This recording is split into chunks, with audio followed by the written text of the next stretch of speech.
তোমরা সবাই কেমন আছো? আশা করি খুব ভালো আছো। দেখো, বাজার থেকে আমি কাতলা মাছ নিয়ে এসেছি। এই দেখো, তা আমি কাতলা মাছের কালিয়া করব। তা আমি কিভাবে করব শেষ পর্যন্ত ভিডিওটা দেখতে থাকো। আমি প্রথমে নুন হলুদ দিয়ে আমি মাছটা খুব ভালো করে মেখে নেব। আমি মেখে কিছুক্ষণের জন্য আমি রেখে দেবো। আমার নুন হলুদ দিয়ে আমি মেখে নিয়েছি। এবার লাল লাল করে আমি একটু ভেজে নেব।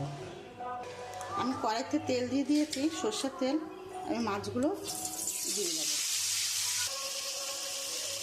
আমি মাছের জন্যে আমি মশলাটা বানিয়ে দেবো। এখানে আমি গোটা জিরে দিচ্ছি। আমি এখানে রসুন, আদা, একটা টমেটো, আমি শুকনো লঙ্কাটা ভিজিয়ে নিয়েছি। আমি এটা মিক্সারের মধ্যে দিয়ে দেবো। আমি একটু জল দেবো। আমি মশলাটা করে নিয়েছি।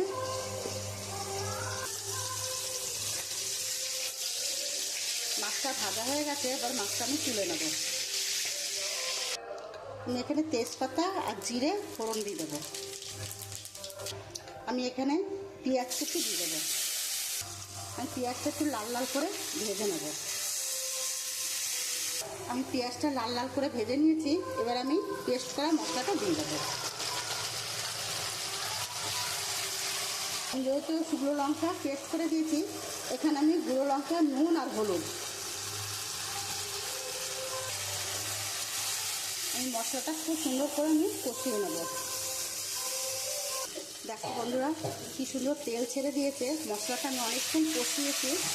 এবার আমি পরিমাণ মতন জল দিয়ে দেবো।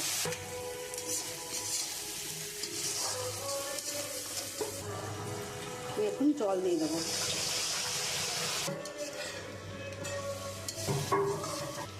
আমি এবারে মাছগুলো দিয়ে দেবো।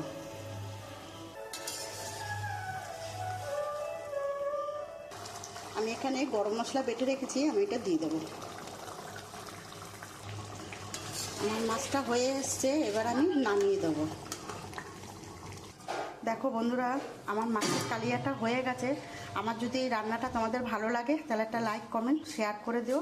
আর প্রথম থেকে শেষ অবধি ভিডিওটা দেখার জন্য অনুরোধ রইল। ধন্যবাদ।